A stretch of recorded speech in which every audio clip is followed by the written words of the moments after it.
Merci à tous de nous avoir rejoints. J'espère que cette pause a été intéressante.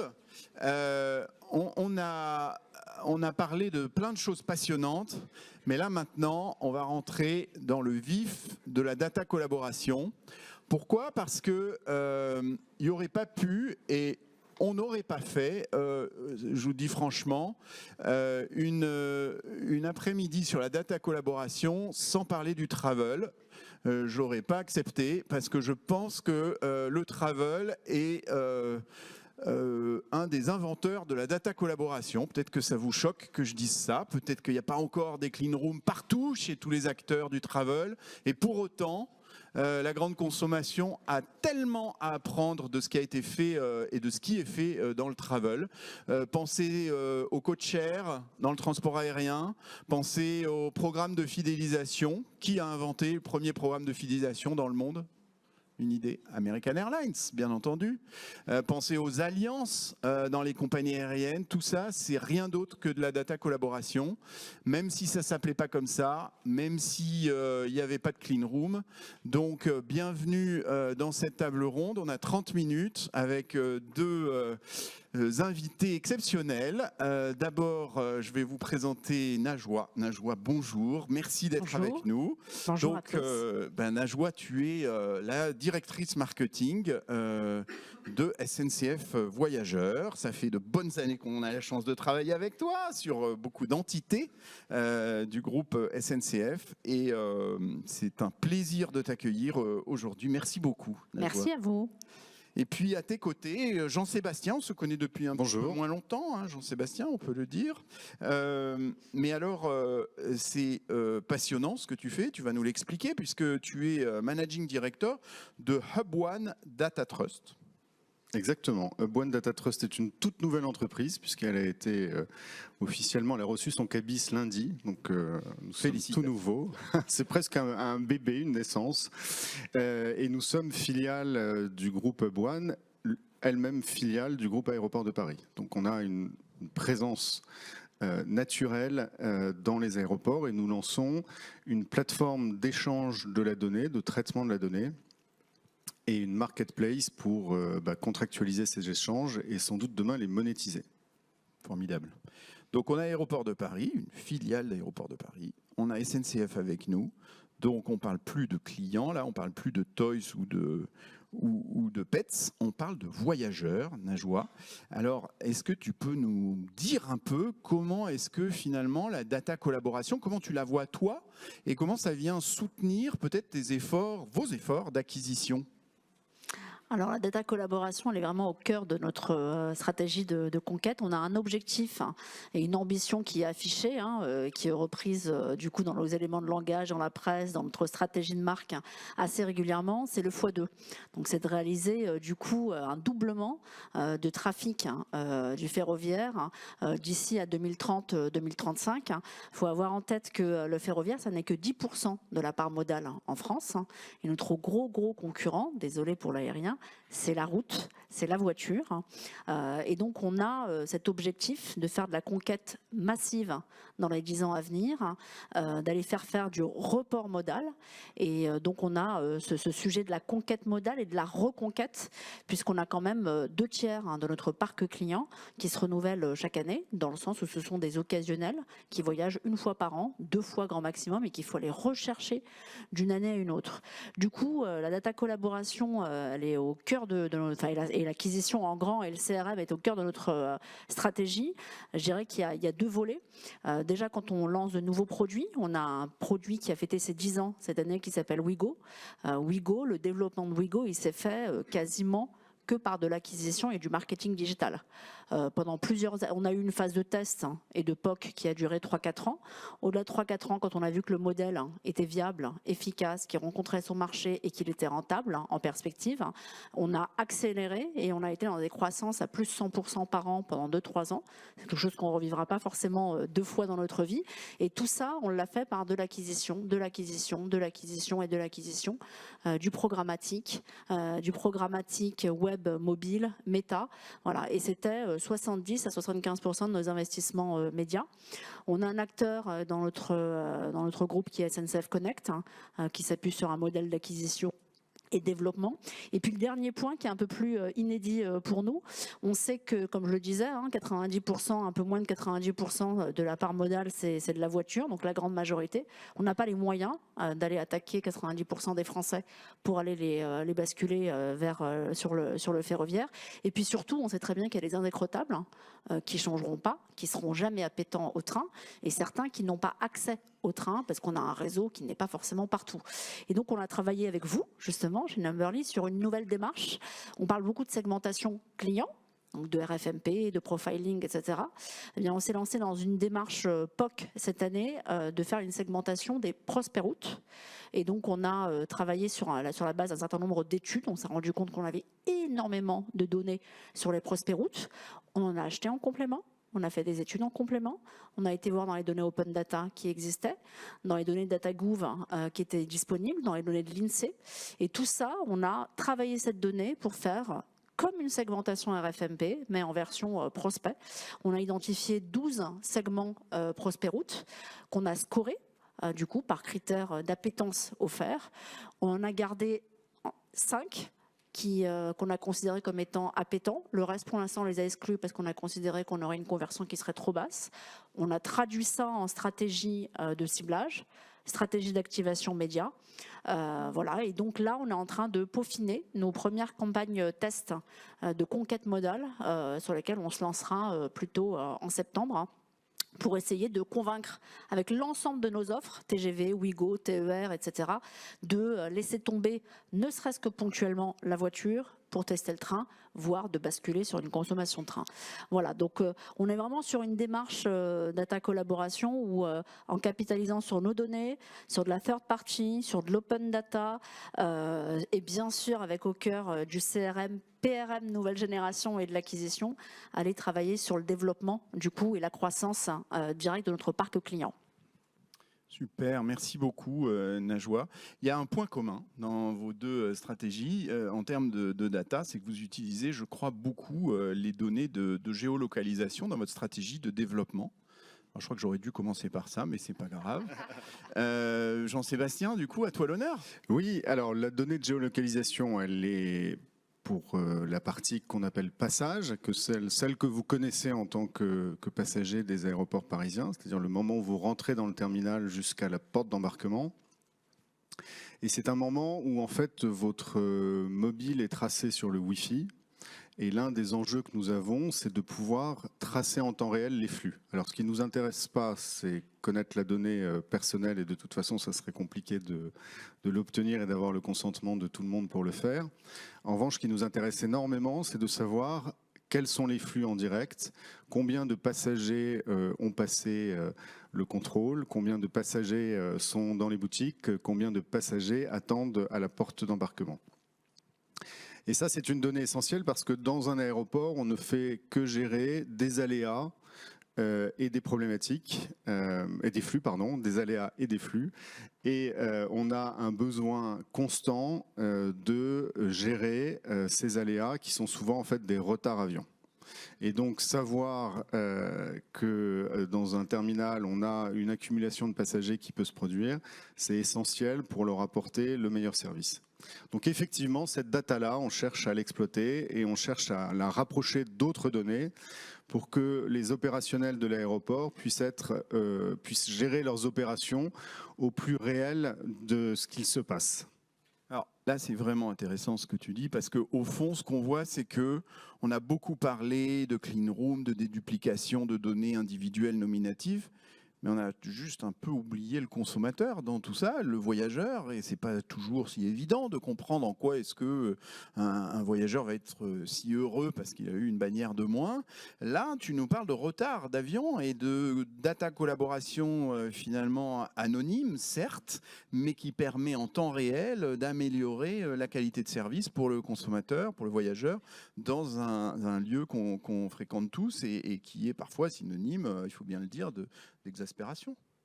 Alors, de toute façon, nous, notre enjeu est un vrai enjeu opérationnel, parce qu'en plus, il y a quand même un débat sur à qui est le passager. Est-ce que c'est le passager de la compagnie aérienne? Enfin, pour les compagnies aériennes, c'est très clair, hein, c'est le passager de la compagnie aérienne. Il y en a dans la salle, donc... Je sais, donc pour Air France, ce sont ces passagers. Et d'ailleurs, c'est assez logique de le dire, parce que la compagnie aérienne, comme tu le mentionnais en introduction, traite sa base client de façon profonde et réelle, et depuis très longtemps.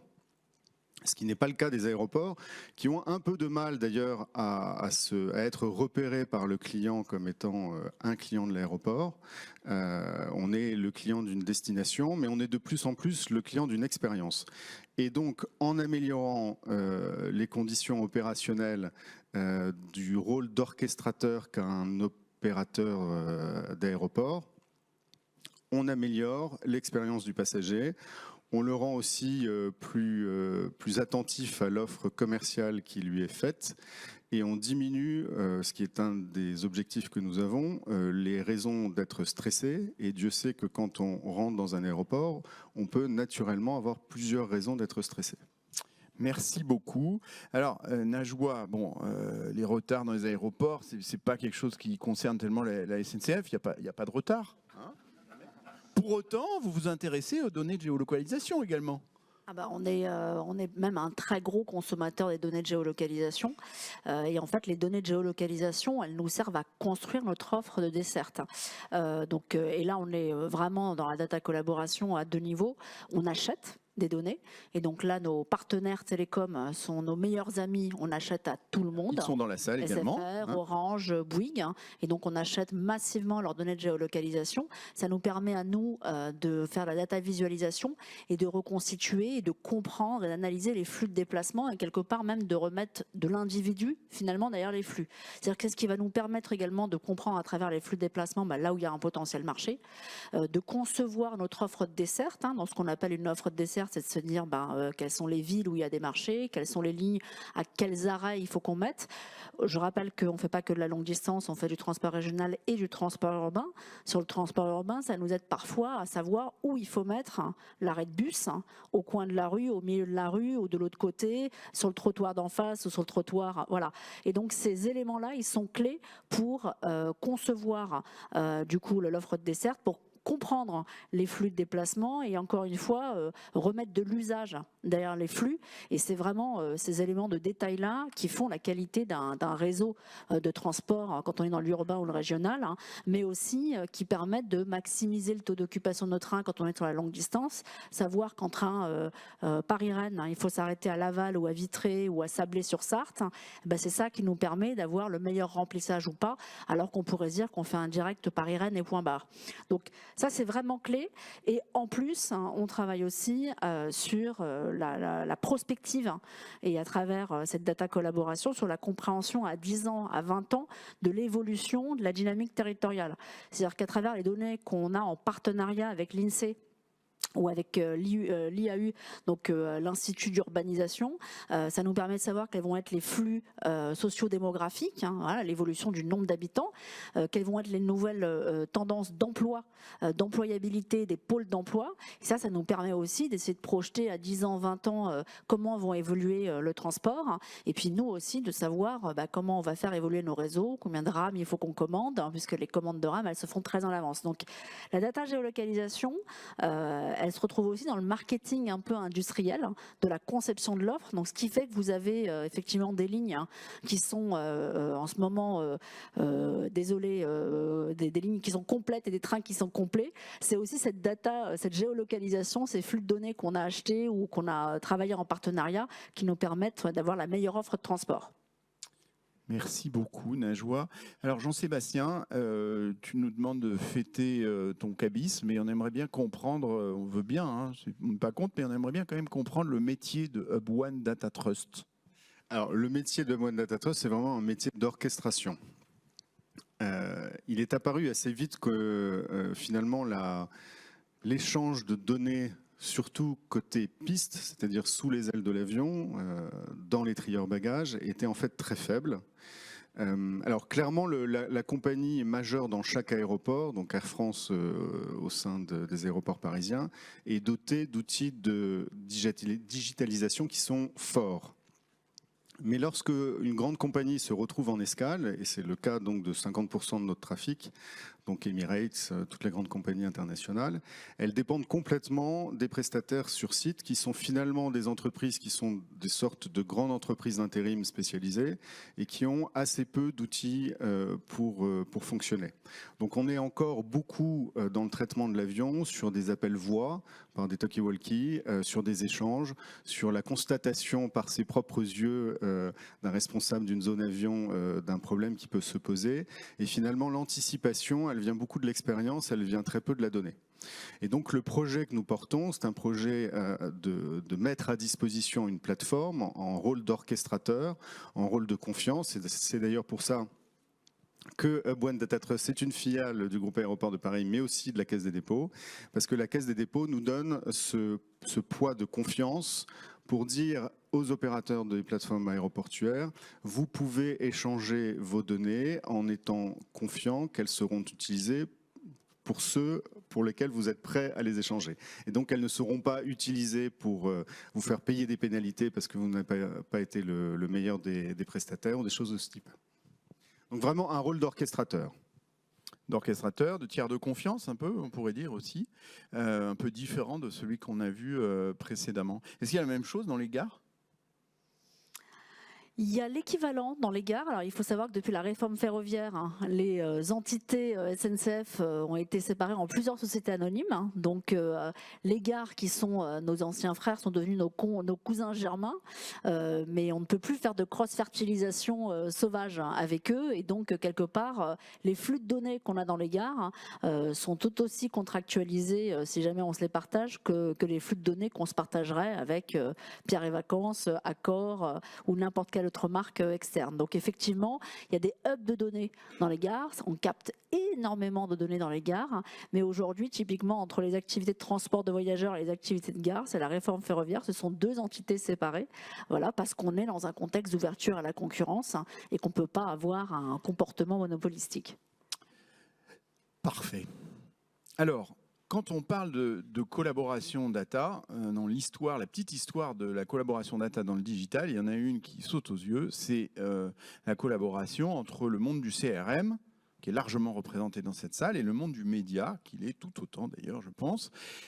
Comment est-ce que ça s'est fait ? Est-ce que c'est une réalité aujourd'hui importante pour SNCF Voyageurs ?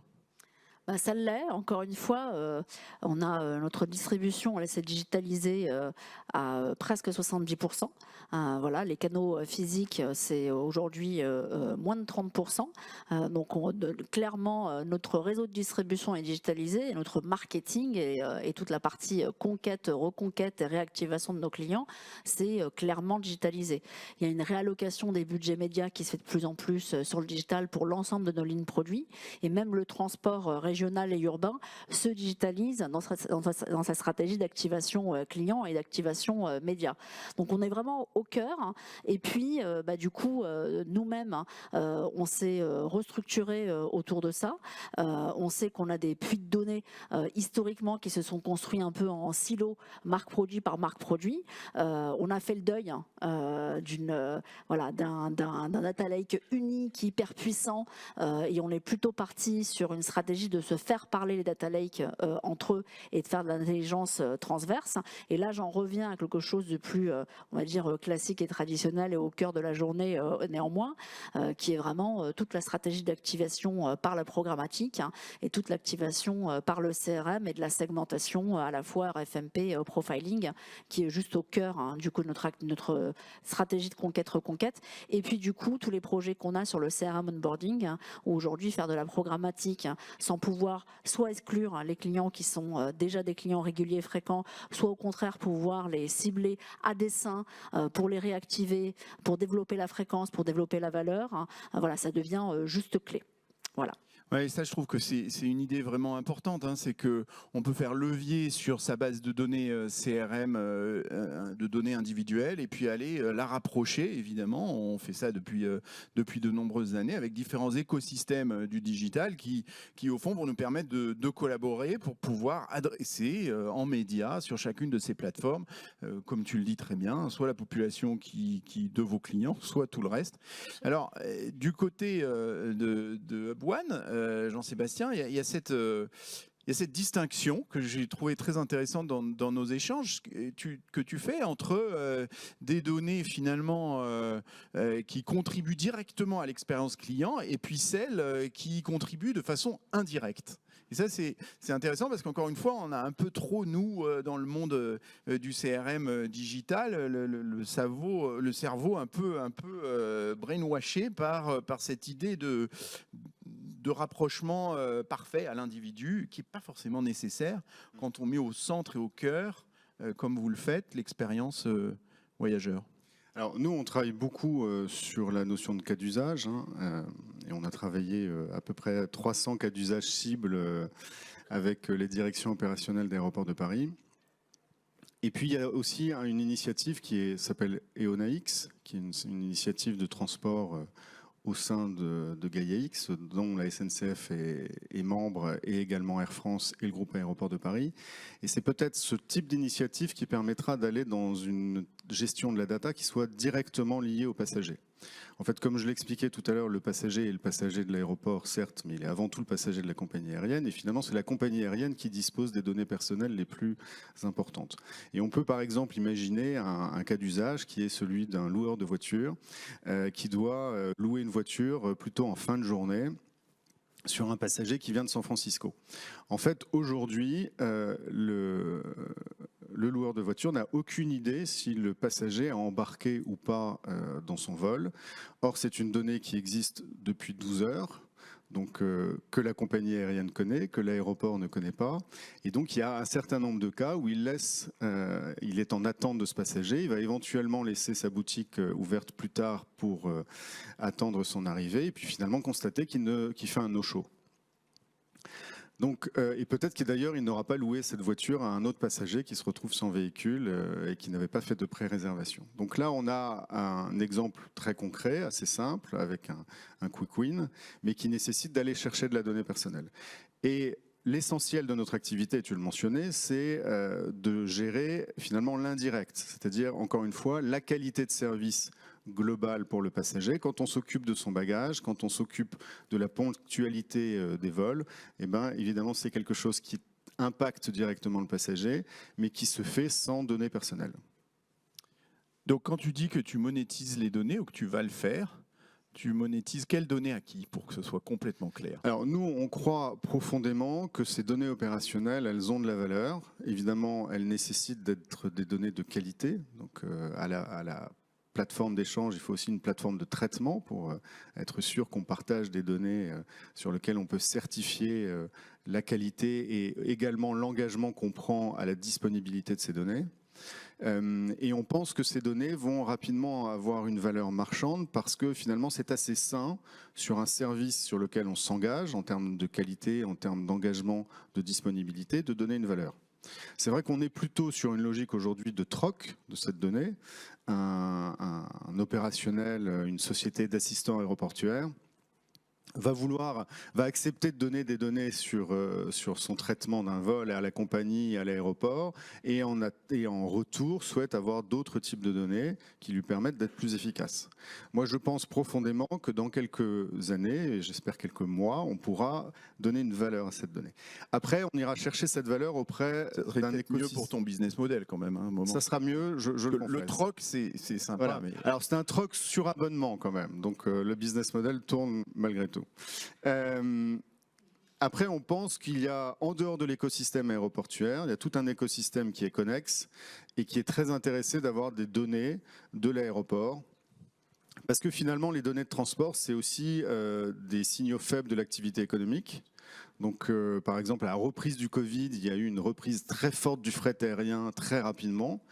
Et je pense que des institutions financières, par exemple, le fait de pouvoir identifier ça, ça a une valeur pour elles. Et pour le coup, sont prêtes à payer cher ce type de données. Mais ça nécessite avant de bien les préparer, de les anonymiser, de les rendre statistiques avant de pouvoir les monétiser. Ça, je confirme que le premier client des données de géolocalisation, ce sont les hedge funds.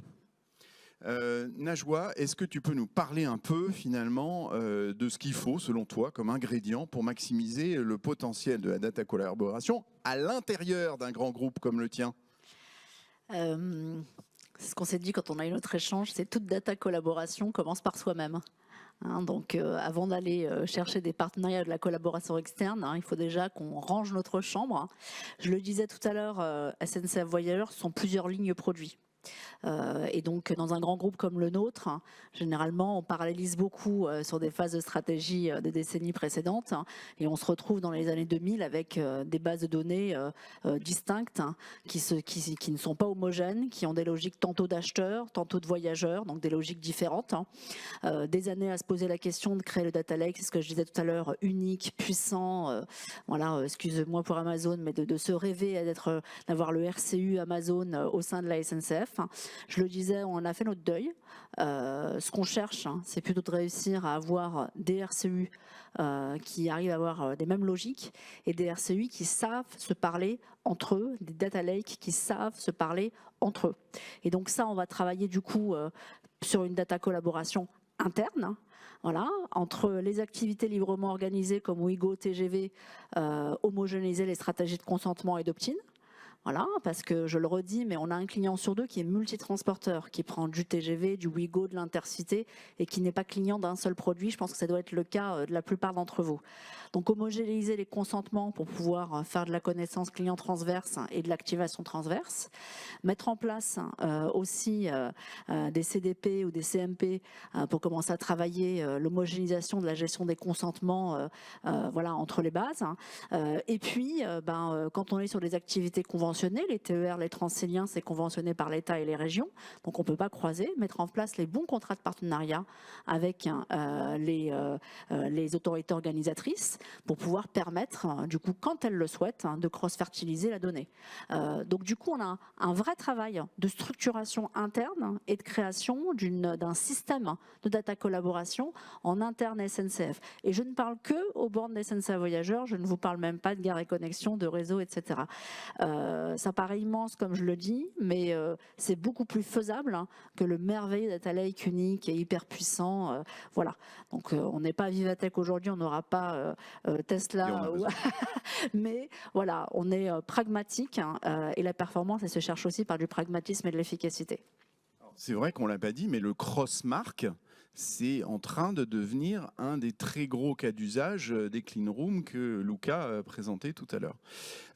Merci infiniment à vous deux. Peut-être qu'il nous reste quelques questions, quelques minutes pour des questions. Eric. Merci pour la question. J'aurais deux questions en fait. La première, est-ce que dans les autres aéroports américains ou chinois ou japonais, il y a le même type de fonctionnement ? Ça, c'est la première chose, première question. J'ai une deuxième question correspondant à mon métier. C'est, est-ce que les données que vous avez, vous les échangez, contrairement, j'ai entendu par rapport à la SNCF, est-ce que vous les échangez avec les retailers, par exemple, avec Relais, dans les duty free, pour voir un peu l'orientation et éventuellement, est-ce qu'il y a des rapports financiers par rapport à ça ? Alors, sur l'aspect international, on n'a pas repéré d'initiative totalement identique à la nôtre, mais il faut dire que notre initiative, elle se prend aussi dans un cadre réglementaire européen qui est le DGA, qui va être applicable à partir de septembre prochain et qui définit le rôle d'un orchestrateur de données comme nous. Donc on s'inscrit complètement dans cette démarche-là. Alors après, des démarches sur de l'échange de données, il y en a évidemment dans tous les aéroports et il y en a aussi entre aéroports puisque, les grands acteurs, en fait, c'est les aéroports d'un côté, les compagnies aériennes et la DGAC, enfin les directions de navigation aérienne, je cherchais le mot. Et donc ces échanges triangulaires, ils existent déjà depuis longtemps. Concernant les commerces, c'est aussi une activité sur laquelle il y a historiquement pas mal d'échanges au sein du groupe Aéroports de Paris, d'autant plus que ça fonctionne sous la forme de joint venture. Donc ça fait partie des éléments d'échange à joint venture. Et d'ailleurs, c'est pas un terrain sur lequel nous, on ira directement. parce que c'est finalement déjà des niveaux d'échange qui existent, et nous, on s'intéresse plutôt aux échanges qui n'existent pas encore. Merci beaucoup. Et on espère les renforcer après. Je crois qu'on a une question au fond de la salle. Oui, pour reboucler avec la première table ronde, finalement, la réussite de Paris 2024, ça repose beaucoup sur la SNCF, ça repose beaucoup sur le transport aérien. Du coup, ça vous aide à accélérer sur les sujets data ou ça complique au contraire? Comment ça se passe? Ça nous oblige à avoir accéléré et à avoir anticipé ces sujets-là. Ça fait 2 ans, voire 3 ans, qu'on a travaillé sur les sujets de data, de modélisation, pour anticiper les flux pour JO 2024. Voilà, donc ça, ce sont des choses effectivement qui s'anticipent et sur lesquelles la data a été au cœur. Elle a été au cœur pour Gare et Connexion, du coup, parce qu'effectivement, les hubs de transport vont être très, très sollicités. Elle a été au cœur sur les offres de transport avec Île-de-France Mobilité pour Transilien. Elle est au cœur sur les prévisions, du coup, et les capacités TGV qui seront maximales pour l'année prochaine. Donc effectivement, la data, elle est au cœur sur les JO 2024 et pour l'entité JO 2024 et pour tous les acteurs partenaires et organisateurs indirects, du coup, de ces flux de déplacement et de mobilité que ça va engranger. Alors nous, je disais qu'on était né officiellement lundi et on livre notre premier cas d'usage lundi prochain, justement pour le comité olympique. Donc c'est évidemment quelque chose d'extrêmement... Alors je vous avoue que j'aurais préféré un truc un peu moins sous pression et pour la première fois, mais enfin bon, il faut être ambitieux dans la vie. Non, c'est complètement un accélérateur pour nous parce que Aéroport de Paris va recevoir 45 000 personnes qui sont accréditées, qui sont des délégations, qui sont des officiels, des VIP, avec beaucoup de bagages hors format. Vous imaginez bien que si on perd les sabres d'un champion de sabre dans le trieur bagage, c'est une catastrophe absolue. Donc il y a une gestion des flux qui va être extrêmement compliquée et pour les compagnies aériennes et pour Aéroport de Paris. Et donc pouvoir échanger des données prévisionnelles avec le comité olympique qui lui-même gère une base de transport et pouvoir échanger des données en temps réel et en particulier de dire à quelle porte un avion va débarquer alors que des officiels doivent être reçus, c'est une donnée extrêmement sensible. Elle n'est pas compliquée à mettre en œuvre. En revanche, les niveaux d'engagement de service, de sécurité, de cybersécurité et les niveaux de rétablissement qui nous sont demandés en cas d'incident sont extrêmement élevés. Peut-être juste un dernier point, d'un point de vue média-acquisition, c'est une vraie opportunité sur laquelle on est en préparation parce qu'effectivement c'est un vrai potentiel de conquête. Le tourisme et l'activité loisir pour SNCF, c'est un vrai levier de conquête pour aller recruter des clients occasionnels qu'on espère convertir en un client régulier. Donc on a aussi cet aspect-là à la fois de recrutement et de distribution derrière et puis de réactivation dans la foulée des JO 2024. Voilà, parce que ce sont autant de nouveaux clients qui testeront le train pour la première fois pour les JO, voilà, qu'on espère bien faire renouveler l'expérience. Bon, un immense merci à tous les deux. Moi, je retiens 2 choses de cet échange. D'abord que toute bonne data collaboration commence par collaborer avec soi-même, et notamment pour faire du cross-mark. Ça, c'est clé. La deuxième chose, je trouve vraiment intéressante, c'est cette idée que vous incarnez tellement dans le domaine du tourisme et du transport que, quoi qu'on fasse, ce qui compte, c'est l'expérience du voyageur. Et peut-être qu'on a un peu trop tendance, quand dans les domaines de la grande consommation, faute de données, bien sûr, à oublier que s'il n'y a pas de bénéfice concret à cette data collaboration pour le consommateur, eh bien, cette belle idée n'ira pas très loin. Donc, merci de nous rappeler tout ça. Et on attend rapidement la première clean room dans le transport. On sent qu'on n'en est pas très loin. Merci beaucoup. Merci beaucoup.